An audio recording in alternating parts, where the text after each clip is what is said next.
Daí segue Jesus ensinando os seus discípulos, ou seja, ele criou um padrão moral, que é isso que eu quero de vocês. E aí ele vai para o texto de hoje, que é Lucas 6, 37 a 42. Além de a gente não tratar mal, pelo contrário, a gente tratar bem, a gente, além de não criticar, Jesus coloca outro patamar assim de espiritualidade, de ética cristã. Então, repetindo aqui, Lucas 6, 37 a 42.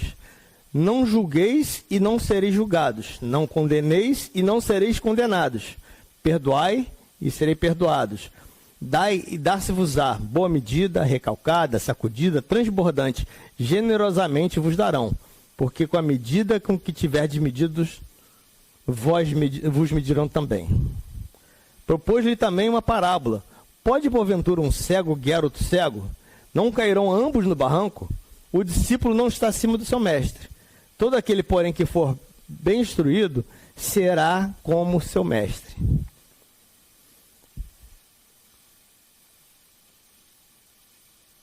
Porque vês tu o argueiro no olho do teu irmão, porém não repares na trave que está no seu próprio olho? Como poderás dizer a teu irmão, deixe, irmão, que eu tire o argueiro do seu olho, não vendo que tu mesmo a trave que está no teu? Hipócrita, tira primeiro a trave do teu olho, então verás claramente para tirar o argueiro que está no olho do teu irmão. Amém? Então Jesus chega forte para cima dos discípulos dele e fala assim, gente, meu padrão é outro, né? Então, a primeira pergunta que o texto vai responder é como devemos tratar com o erro do outro. Não, eu entendo um erro do meu vizinho, um erro da minha sogra, um erro do meu cunhado, um erro do meu patrão. Como devemos lidar com o erro, porque isso é o meu julgamento, né? O meu erro, quer dizer, o meu julgamento aponta o erro para fulano, para cicrano, para aquele vizinho chato, aquela pessoa insuportável. Aí, versículo 37 fala, não julgueis e não sereis julgados, não condeneis e não sereis condenados, perdoai e sereis perdoados. Então Jesus fala assim, cara, se a pessoa tem um erro, não julgue. Você não tem esse dom, você não tem esse ministério, você não tem o chamado, você não tem a capacitação, você não tem a competência legal e espiritual de cuidar do erro dos outros. Julgar, você não é juiz. Isso ele fala para os seus discípulos. Se ele fala para os seus discípulos, ele fala para a sua igreja. E se ele fala para a sua igreja, ele fala para você e fala para mim. Então, um critério básico, que honestamente eu erro e creio que todas as igrejas e todos os irmãos em algum nível erram, porque todo mundo se pega julgando, medindo, analisando, condenando o erro dos outros. Então Jesus fala, não julgue, não é o seu dom, não é o teu chamado, não é o teu ministério. Logo depois ele fala assim, mas tudo bem, você já julgou, pelo menos não condena. Não julgueis e não sereis condenados, não sereis julgados. Não condeneis e não sereis condenados.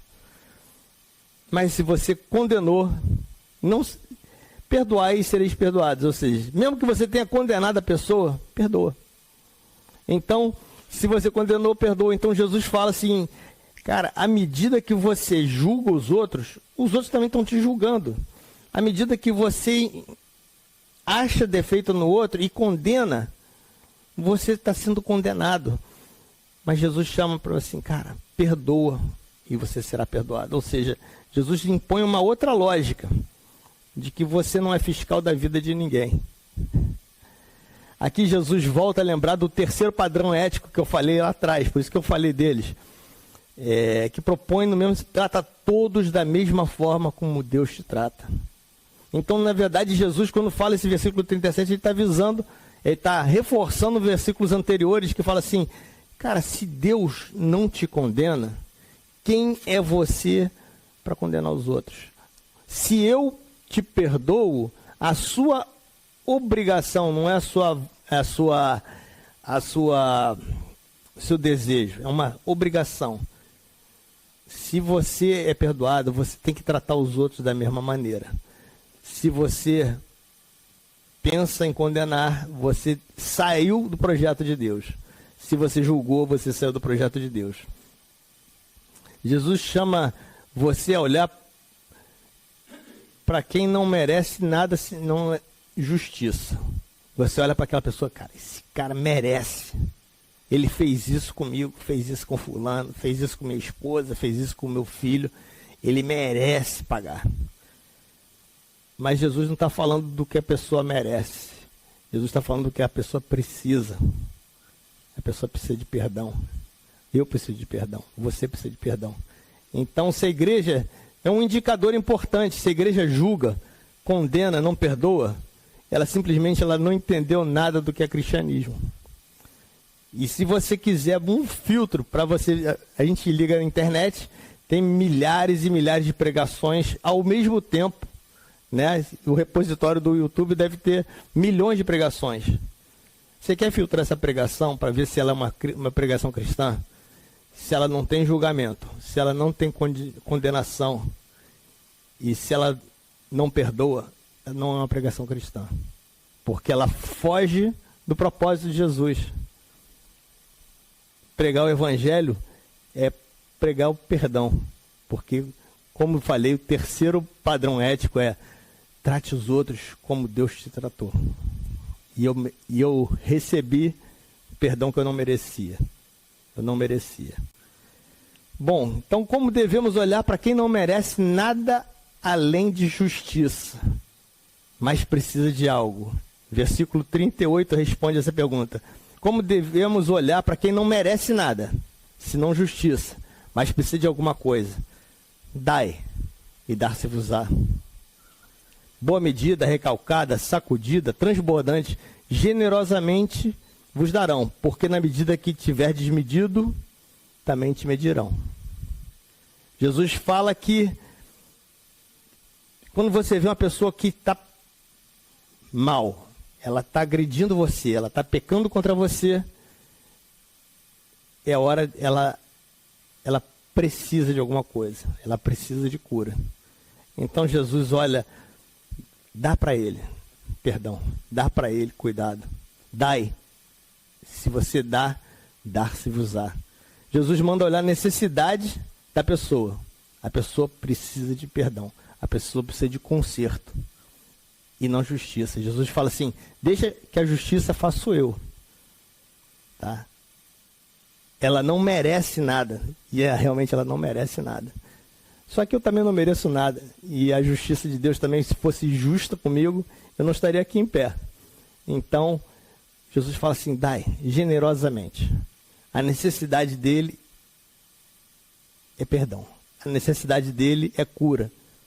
Então a gente não trata a pessoa com o que a pessoa merece, mas a gente trata a pessoa com o que ela necessita. Atender a necessidade do próximo não acaba, não afeta não é o seu sustento que você vai perder.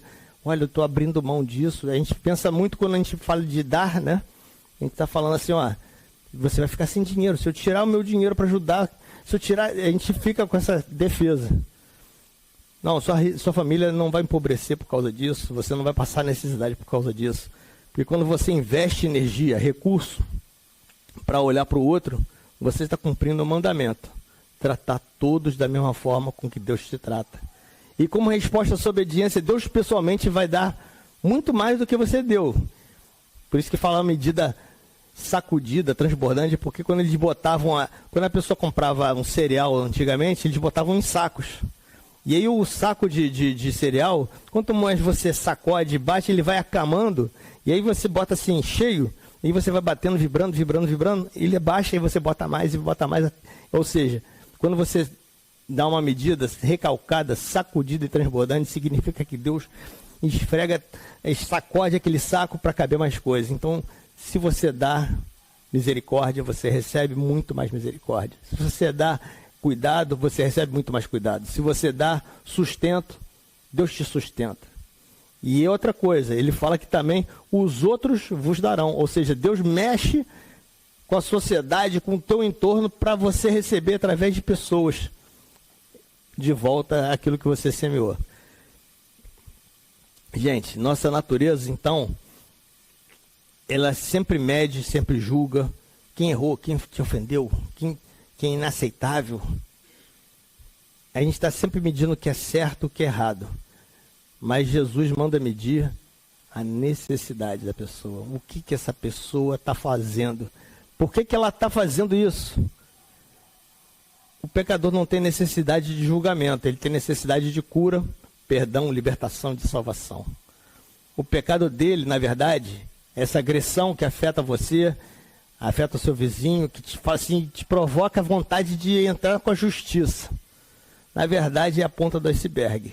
Aquele pecado que afeta você é a ponta do iceberg de um coração que está sem Deus. Porque se ele estivesse com Deus, ele não estaria pecando contra você. Então a necessidade dele é de encontrar vida, é a necessidade de encontrar o Salvador. É a mesma necessidade que nós temos de sermos perdoados.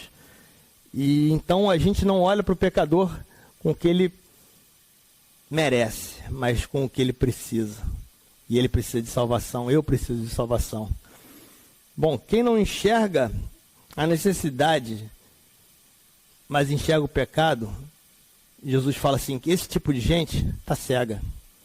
Ou seja, eu não consigo enxergar que o pecador é pecador, mas eu consigo enxergar que ele merece um castigo bom. Ele merece pagar pelo que fez. Jesus chama essa pessoa de cega. Não é uma palavra muito agradável, mas está lá, que eu vou ler o versículo aqui para a gente avançar. Propôs-lhe também uma parábola. Pode, porventura, um cego guiar outro cego? Não cairão ambos no barranco? Ou seja, quem está cego, quem não consegue enxergar a dor do outro, a fraqueza do outro, a falência do outro, ela está cega.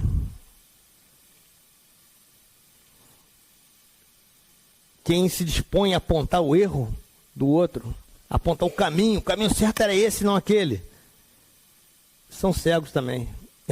O cego é que gasta energia querendo julgar e consertar a vida do outro. Ele está cego para o seu próprio erro. O cego não tem capacidade de se guiar, mas ele quer guiar outra pessoa. Então quem não consegue se guiar, ele não, muito menos capacidade ainda de levar o outro para algum caminho. E as igrejas hoje, e eu falo isso com tristeza, mas é verdade, são igrejas, boa parte das pregações, que estão apontando o dedo e falando, você fez isso, você não merece, e vou te dar uma oportunidade, mas veja bem, não repita mais isso. E Jesus não faz nada disso. Ele fala assim, cara, olha para aquela pessoa, ela precisa de ajuda, ela precisa de misericórdia. Quarto ponto que eu queria destacar é que o cristão não tem direito de julgar nem condenar, porque Jesus não condenou nem julgou. O discípulo não está acima do seu mestre. Todo aquele, porém, que for bem instruído será como o seu mestre. O discípulo não pode ser mais duro com o erro de uma pessoa do que Jesus seria.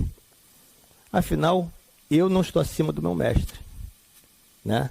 Só que a gente vê igrejas muito duras. Às vezes a gente é muito duro. Cara, já cansei de dar conselho para ele. Já cansei de dar conselho para ela e ela tá lá. Depois não sabe o que aconteceu.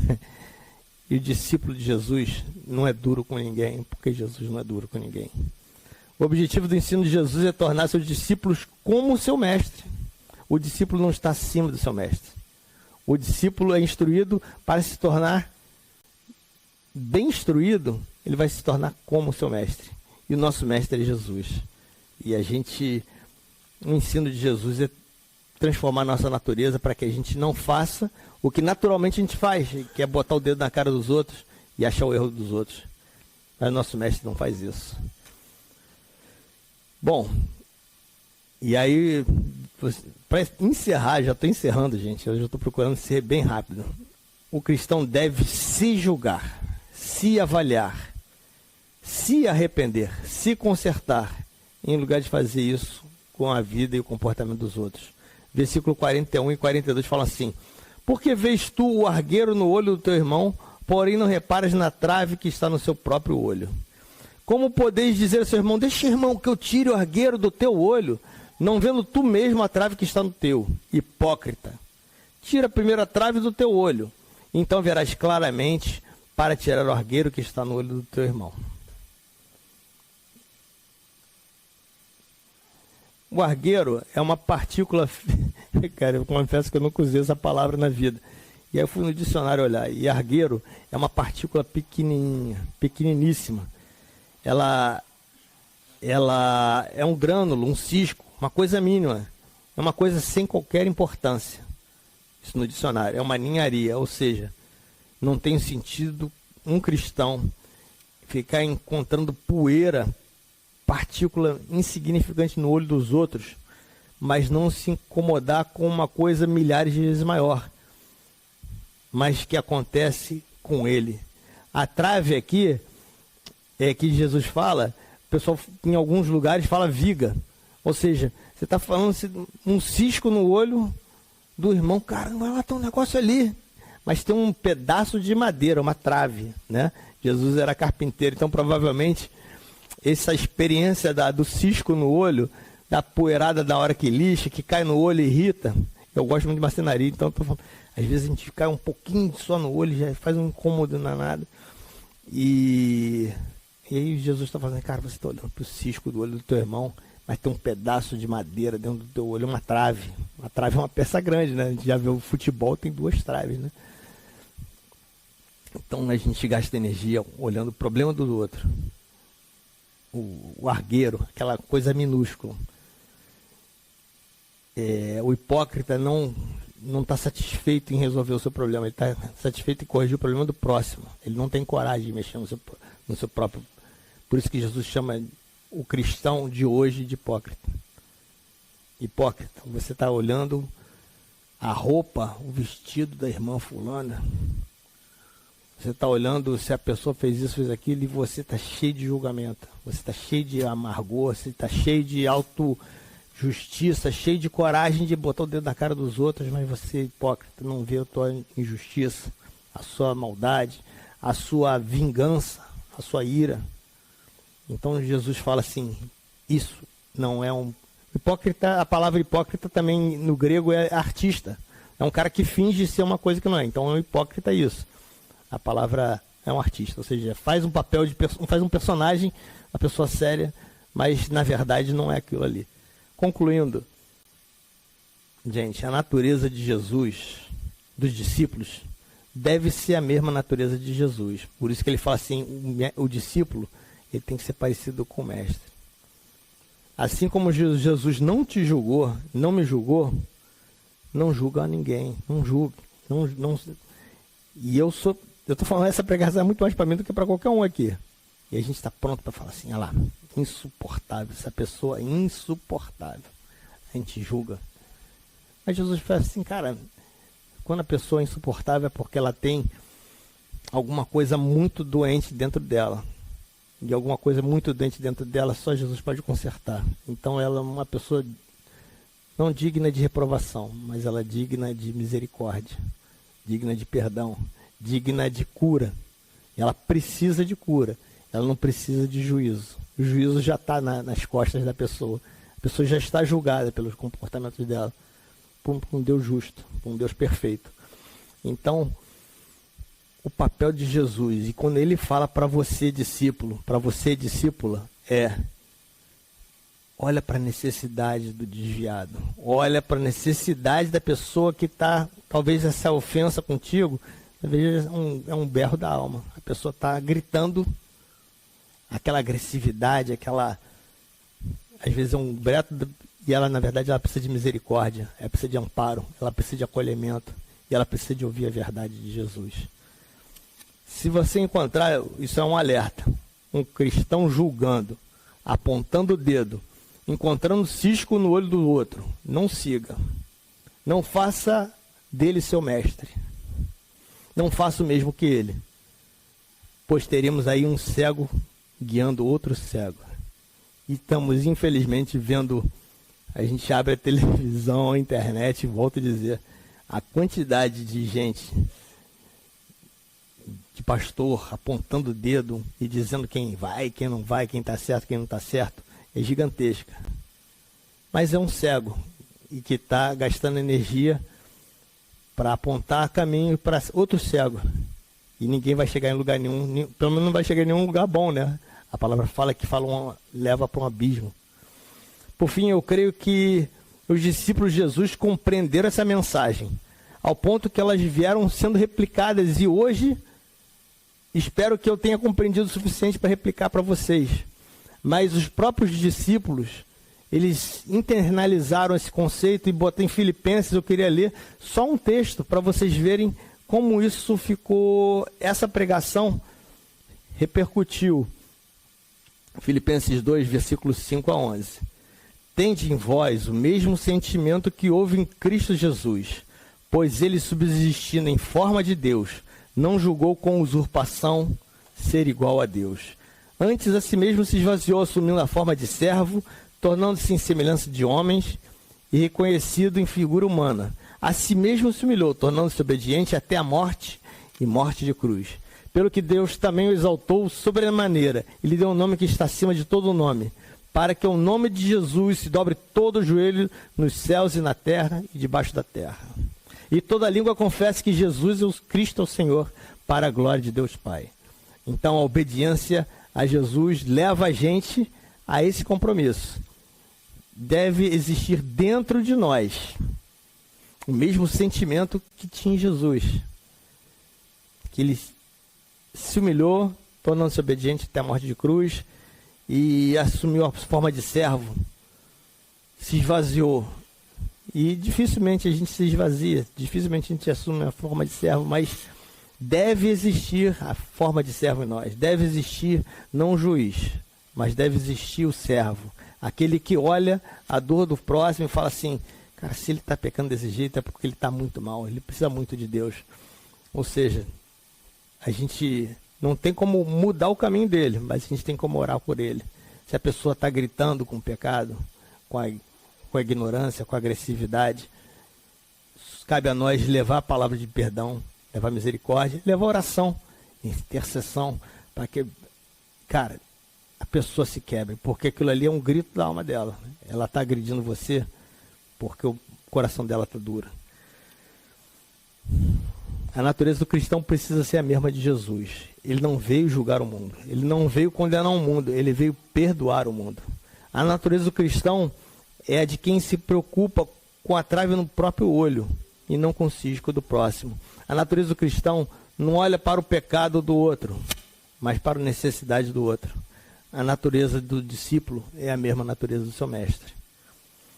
Vamos orar?